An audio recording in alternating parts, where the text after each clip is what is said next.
You're listening to the REI Marketing Nerds Podcast, the leading resource for real estate investors who want to dominate their market online.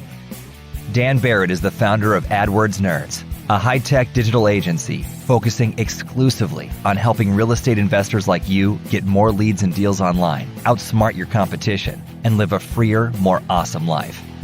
And now, your host, Dan Barrett.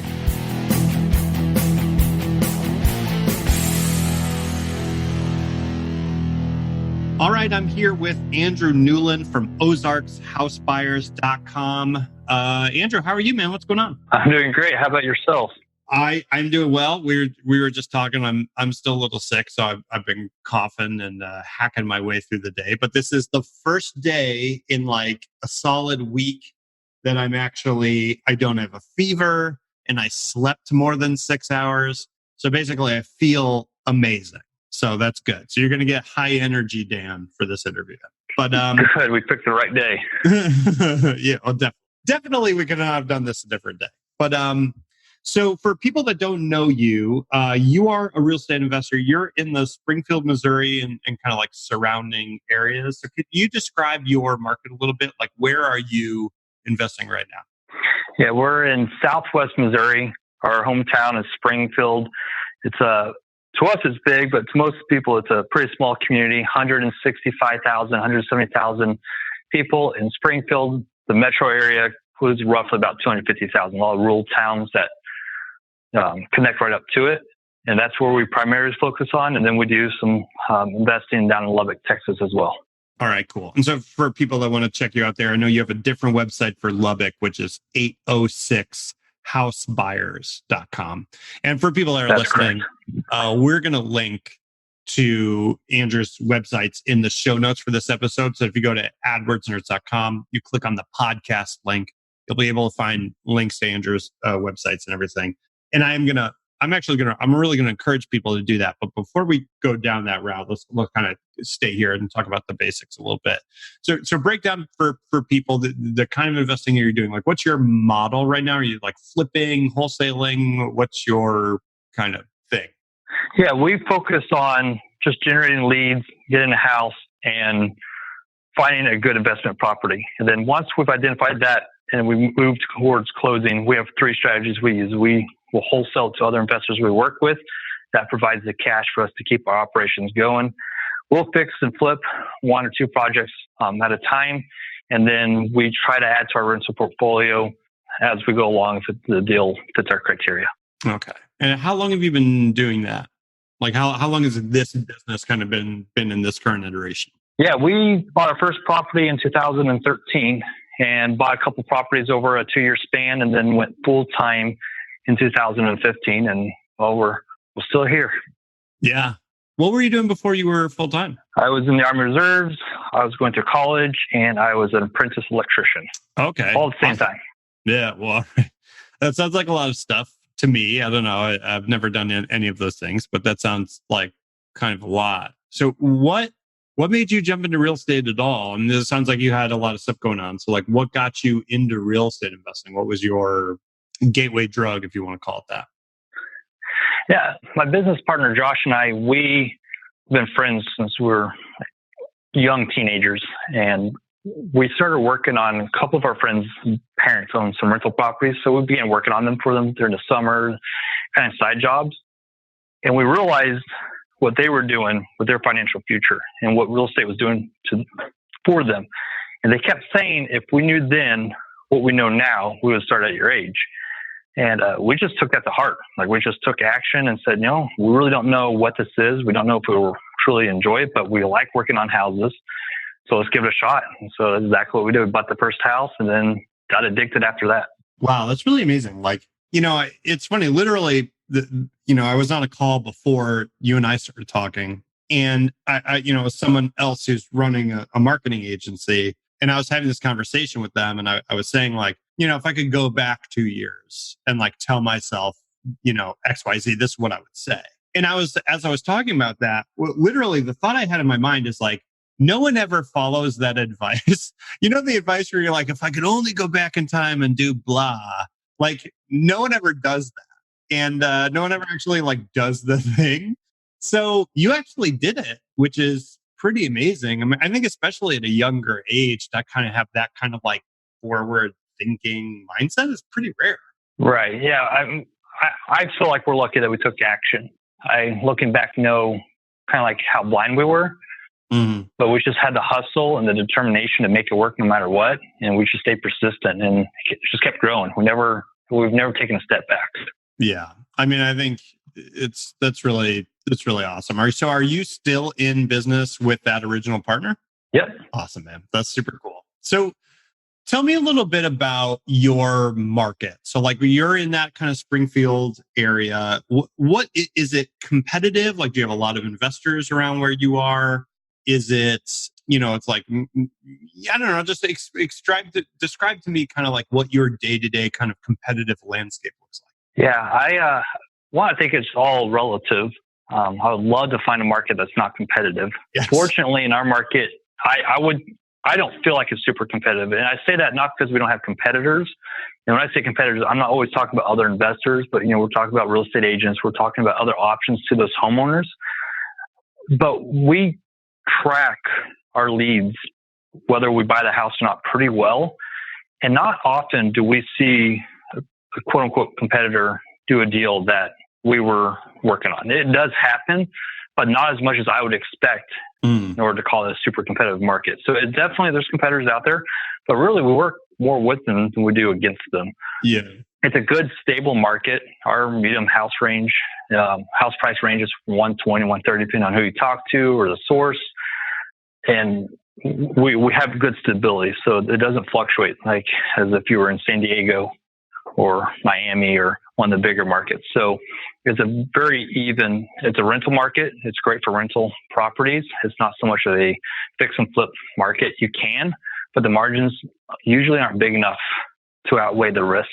We have a lot of people coming out of state come to us, since we are wholesalers looking to buy properties from us. They have very, very unreasonable expectations, especially they're watching HGTV a lot. Yeah. And they quickly learn that it's just when the house is $120,000 up to $150,000, you can't make a $50,000 profit and do a full rehab and make sure that the person you bought it from got a good deal out of it.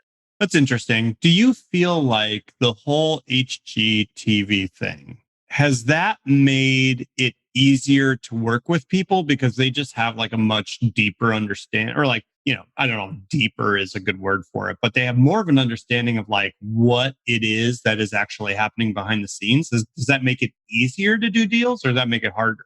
Yeah, I think I know what you're asking. Like, the public now knows what our role is. Like, it's starting to put a name on our industry and kind of validate it. Yes and no. I mean, it helps us a lot of times going in and talking to the owner, and they understand the extensiveness of it. And the reality is, HGTV prices on rehabs are actually more than what we end up paying. So that benefits us. So they see, hey, this is bigger. But at the same time, it hurts us too, because they see it as a big money ticket. And if they're price sensitive, which that happens, and usually those ones we're not doing a deal with anyways, they see the flashiness of those shows. But in reality, we don't really come across either way. We don't get too much feedback because of the shows. Yeah. They could, I can imagine if you're like pulling up in your Bentley, getting out with your like, $5 million suit or something. It's like with a TV crew following me up to the front doorstep and putting on makeup. Yeah. Yeah, that's that I can see how that would make sense. It's really interesting, man. Like, I've been thinking about that lately. Like it's such a different era for investing, because who in their right mind, if you went back to like 20 years ago and just said like, hey, like real estate investing is going to be one of the most popular TV show concepts, like I don't think anyone would have bought that. It just really strikes me as a very kind of odd cultural moment that is, both good and bad, obviously. But it's been really interesting to watch the effect that's had on like the people that we work with and like what everybody does. Right. Yeah, it's funny. So for you guys, what's your marketing mix look like? Like, how do you go out and get motivated sellers? Is it a small enough market where you are heavily referral based? Are you doing a lot of direct mail? Like, what's your kind of mix look like? Since our market is so small, we feel like we have to do all marketing channels in order to scale the way we want to scale. I've got friends in big cities across country. And I almost envy them because like, yeah, this is the one channel I do, but I do really well at it and I go really deep. We don't have that luxury, so we do a lot of direct mail. There's a lot of different people we mail to in the area, just saying, hey, this is who we are, this is what we do. If we can help, please reach out. We do a lot of AdWords spend. We're now, thanks to you guys, working on our SEO. We've tried Facebook, not a lot of success, but I think we've got a game plan to revamp that. Referrals are trickling in more than they have in the past. That's something we are trying to focus on, is become more of the professional home buyers in the area. Yeah. The fact that we aren't just out there to lock up a house and try to sell it. We're actually home buyers and we will buy the house regardless of our end strategy. We do a lot of referrals out as well. So we're making good connections. Those are probably our key marketing channels. And then we have a ton of small ones that we're constantly trying, outbound calling.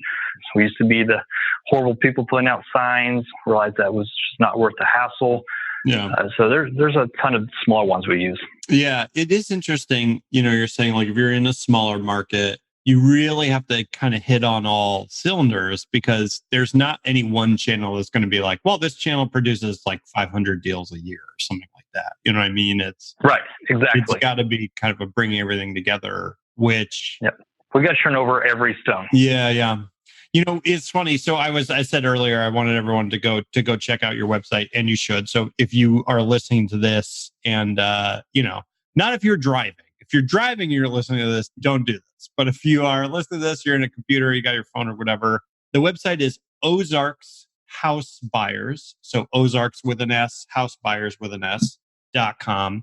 Now, correct me if I'm wrong. I'm almost positive of this, but I didn't double check it before we jumped on the phone. Did Karina design your website? Yes, sir. That's correct. Okay, cool. So Karina's the designer at AdWordsNerds.com. We don't actually do a lot of web design. It's very rare for us. But she kind of designed this website. It is like my favorite investor website design I think I've ever seen. I really love it for a variety of reasons. So I definitely want everyone to go check it out. How big do you think online stuff is for you guys in general? Because like some markets, it's bigger than others. Is it like a big part of your strategy going forward? Or is it kind of like, well, it's like one arrow in the quiver of arrows? Where does it kind of fit for you guys? Without a doubt, last 12 months or so, it's become one of our main focus. So if I could focus on only two things in the business, it'd be direct mail and online presence. And I know online presence is pretty broad, but we're getting great at AdWords. I really like the people that reach out to us because they found us. I mean, they weren't solicited by us. And so those are the people that we truly tend to help better and more. Yeah. And then with the website, and Karina did an absolute amazing job. I kind of gave her an idea of what I was looking for, but she said, just do it. And then she gave us that concept. We tweaked it a little bit and it turned out exactly what I had imagined. And I get great feedback almost on a daily basis by it. But one thing we've also heard, we pay really close attention when we're talking to leads and people that reach out to us is consistently how we present ourselves to the public. We're not hiding behind a name. We're right there. Our face is there. Our name is there. Our phone number is there. We have a ton of reviews on different platforms.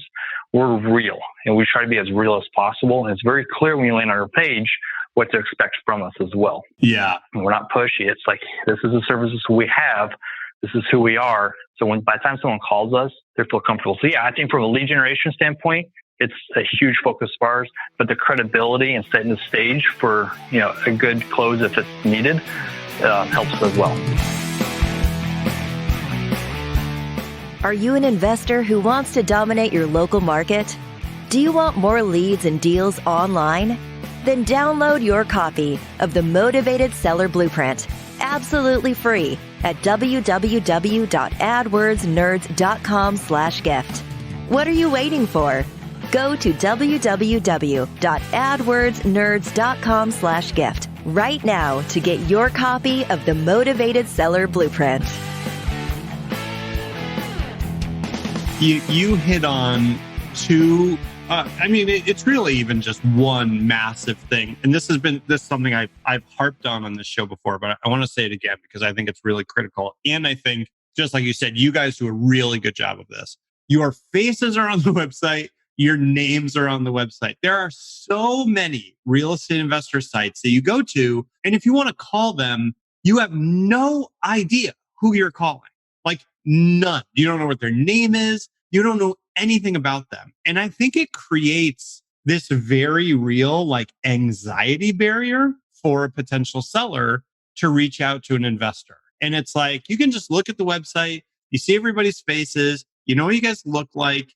I think you've done a great job of that. The other thing that I want people to definitely, like I said, it's ozarkshousebuyers.com is the website. Go to this website and check out what they've done here. It's really, really good. You guys have done such a good job of highlighting reviews and highlighting Facebook reviews, Google reviews, video reviews. Reviews and testimonials from sellers are one of the biggest selling points of any real estate investor website. They make such a huge difference. And so few investors dedicate the time to actually getting them. So like, do you guys have like a process or a system for going about requesting reviews or like getting videos with your sellers? Do you guys go about that like in a deliberate way? How do you do that? Yes. It's literally part of our closing checklist. So our sales guy, when he closes the house with the sellers, he's asked every single time, hey, it'd really help us out if I can take a really quick video. And I actually have to admit, I've got a ton of videos I've not even uploaded onto the website yet. So it looks good already, but I still have so much more content to put on there. And so he does that every single time closing. Usually we get, I'd say about 30 to 40% of the time we get a video. The other percent of the time it's a good reason why not, because most people are buying houses from are in a difficult situation. Right. And so they don't want to broadcast it. And we completely respect that. And then once the file closed and our lead manager is going through that file, closing everything out, loading up documents, she always reaches back out to the seller to thank them and make sure that we've covered all of our bases. And then also ask, hey, if it's appropriate, would you leave us a review at one of these 3 sites every single time? I mean, I think that's so huge. It's like you just said, right? Like you're not forcing this down people's throats, but you're asking. And just asking is it's this huge step. And so if you're listening along with this, or you go over to Andrew's site, I want you to think about this way. If you scroll down his page a little bit on his homepage there, he's got a reviews thing. There's a little button that says like, see all our reviews. And they got a reviews page. And their reviews page does this thing. And this is what I would give as a goal to any real estate investor that's listening to this. If you go to this page, you can scroll down a couple different times before you get to the bottom of their reviews page. It's just filled with good reviews and testimonials. And there's this really huge psychological effect of the scroll. I think most people are actually not going to read and watch every testimonial. But if you can get them to get to the reviews page, just be curious about what other people are saying, and they get on that page and they have to scroll multiple times to get to the bottom. What they internalize is these people do a lot of business. A lot of people love doing business with these people. These are quality people. These are trustworthy people. It is absolutely massive. And I think you guys have just done a really killer job of doing that. So I think... Thank you. I appreciate it. Yeah. Kudos to you. Crane obviously was the true architect of all of it, but I do appreciate it. So I'm curious to just a sort of random question. So you guys have the chat window on your website as well, a little thing that pops up and says like, hey, how are you doing? Yes. Do you guys get a lot of inquiries through that thing or not necessarily? We do. I think we've had that for only 3 to 4 weeks. And we've gotten 9 solid leads off of it already. Wow. All right. Cool. Yeah, but I think it's the way it's presented though. It can't be in their face, and I don't think the opt-in page boxes work. It has to be a subtle. Remember, the key to marketing is give them multiple opportunities to get a hold of you so they can pick one works best. You should be marketing, hey, call or text us, right? So it eliminates the fear of the phone call if they would rather text. Same thing on the site. If they want to talk to someone live, I did it myself ordering something online the other day. And the fact that the chat was there, they would answer my questions without having to wait on the phone for 10 minutes to get to someone that didn't know my answer. Yeah. I think it's interesting. We tested them a couple years ago and they didn't do great, but I think the acceptance of them and the general knowledge of them is a lot higher now than it used to be. And I do think that you guys also do it in a good way where it's like relatively non-intrusive. It's not preventing me from browsing the website. You know what I mean? It's like, or you've got some of Exactly. them that like, they make a sound when they open up and it's like, oh my God, I want to throw my computer out the window. What about your Lubbock investing business? So how different are the two markets and what made you get down into Lubbock in the first place? We were in a mastermind and we met this couple that were trying to do very similar things that we were doing. And they had a lot of other business they were running. And we had a system, an oiled machine working in the background for our business. Yeah. And so we both realized there was an opportunity. Hey, you be our boots on the ground. You be the face, you be the sales. We'll let you use our system. So we kind of just partnered up on that. Josh and I at that time were already talking about, hey, we need to look at going to a different market. So it was a great opportunity to kind of ease into a new market. The market is very, very similar. It's 260,000 people inside Lubbock city limits. It's a college town, just like Springfield, very stable, but yet rural. There's no major towns. We're 3 hours to St. Louis, 2.5 hours from Kansas City. Same thing with Lubbock. So it has a lot of similarities. Price range is very similar.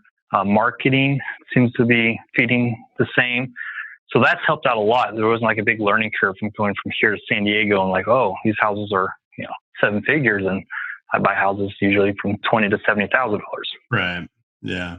That's really interesting. I mean, I think it makes a ton of sense to expand into a market that's pretty similar to your own, just because, like you said, it's like learning curve is so much lower. There's always going to be some stuff that's different. How has it been? So you have a partner, yourself in your current business, you're partnering with these other people.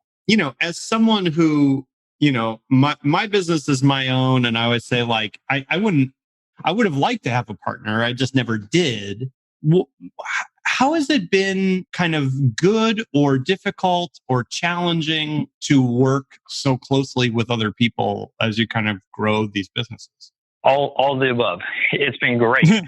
I truly believe that in Springfield, Josh and I both would have been successful without each other. Yeah. But without a doubt, we were successful better, longer, and happier because of each other. We push each other. Where he's weak, I'm very strong. Where I'm weak, he's very strong. We complement each other very, very well. But because of that, there's always going to be friction. There's always going to be challenges. There's always going to be communication issues. You got two chiefs running the tribe. Like it does present some challenges, but we've learned to get past them. We've learned to see it as that's a good thing. I think any relationship that ever presents themselves as flawless and everything is good to go, someone's lying to someone.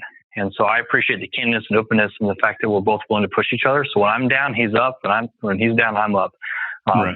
Long distance partnership has its own different set of challenges. You have that plus the communication, the expectations, the inconsistency of face-to-face, interaction, which I think is a huge part of business. So it's definitely challenging, but I think the name of the game nowadays, since all the information's out there, everyone knows what to do to succeed in life, period, more or less in business and real estate, is how do you get there quicker? And leveraging other people's weaknesses and strengths and their knowledge and systems is one of the biggest key parts to that. So when you were first getting started, right, you first getting that advice about, what I would have done if I knew what I knew now, did you know that your partner kind of complimented you in that way, or was that essentially like a lucky accident? It was an accident. Absolutely. We were just really good friends. And we're like, hey, you know how to work in houses. I'm really good with business and sales. Yeah. Let's do this. And it was just over time that we really learned about each other. And I was 25, he was 22. So we were still relatively young in life period. So we didn't know much about ourselves. Right. It's been a huge learning curve, but yeah, I would say it was by accident that we matched up pretty well. Is that kind of how the division of labor is? Is like, are you kind of like the business sales acquisition person and he's kind of like the contracting sort of like actual housework person, or is it divided differently? Nope, absolutely. That's what it is. I take us from the first 50 yards. He takes us to the back 50 yards. So I work with the marketing, the sales team, the acquisition, all up to contract. And then he takes it over, executes the proper strategy. And if it includes the construction, he runs construction. All right, cool.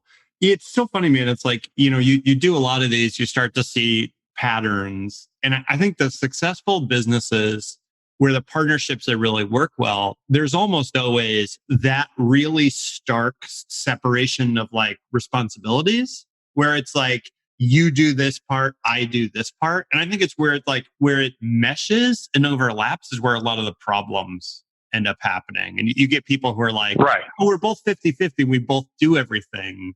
That seems like kind of like a recipe for a disaster. Well, it creates horrible communication, and then there's no responsibility, and there's so much confusion on what's being done, and it's not efficient at all. I think, I can go back over the last several years and kind of like benchmark where we took another step forward. And one of those benchmarks is when we both stopped going to appointments together. Because why were we both spending an hour and a half looking at a house when only one of us needed to? Right. And so we were able to scale that away. So if you're doing everything together, that's the first thing I would do is just, hey, how about you do this, I do that. And then once we start giving each other our own buckets of the company to focus on and own responsibility, we stopped getting in each other's way. We didn't have to get each other's permission, cleaned up communication and responsibility. So we all owned our own little thing. And that's what we focused on. It kind of like the secret ingredient to that is trust, right? Because if you're going to let go of the back half of your business, you've got to trust that other person has got your back, right? So it's like you guys had that trust there, and it's kind of what allows you to specialize and be the best at your part of the business. That's correct. So what's your plan? Like, let's think kind of like long-term. What do you guys want to do with this? Is this kind of a business where you're like, hey, we're going to grow it. We're going to keep it kind of where it's at. Is it something that you're really trying to scale? I know you guys were saying like you've got a really powerful system in place, and it sounds like, like every investor that's really crushing it, you guys are systems oriented. So what's the kind of long-term vision for Ozarks House Buyers? There's going to be a transition. So we're on a cash heavy phase. And I think that's typical for newer, younger teams or investors out there. So we've got our system down. We know how to make operations work. We know how to bring in deals and pay the bills.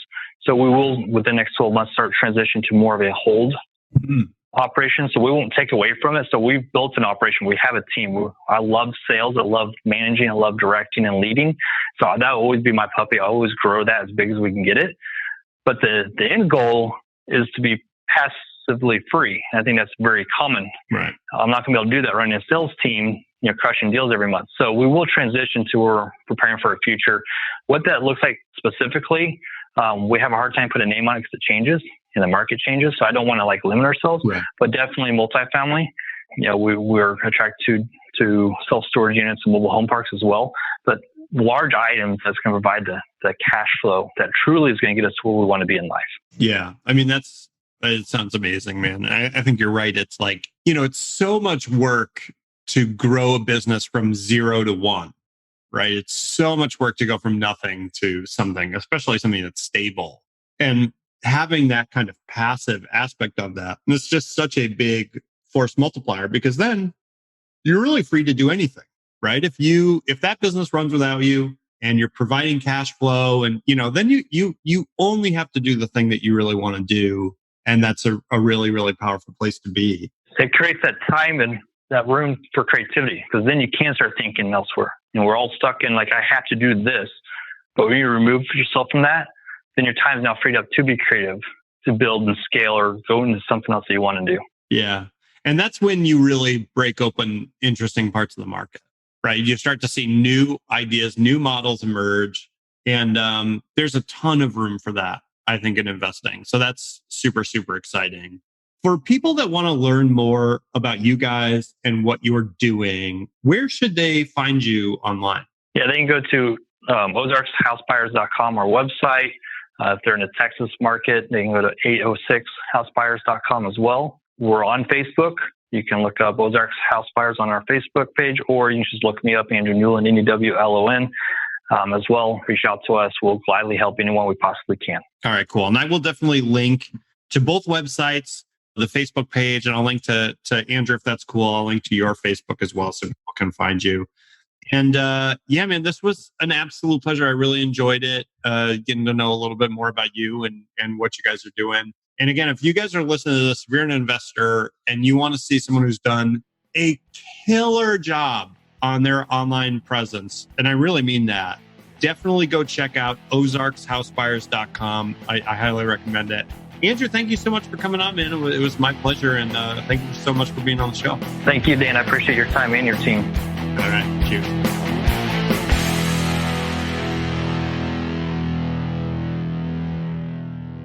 This is thepodcastfactory.com.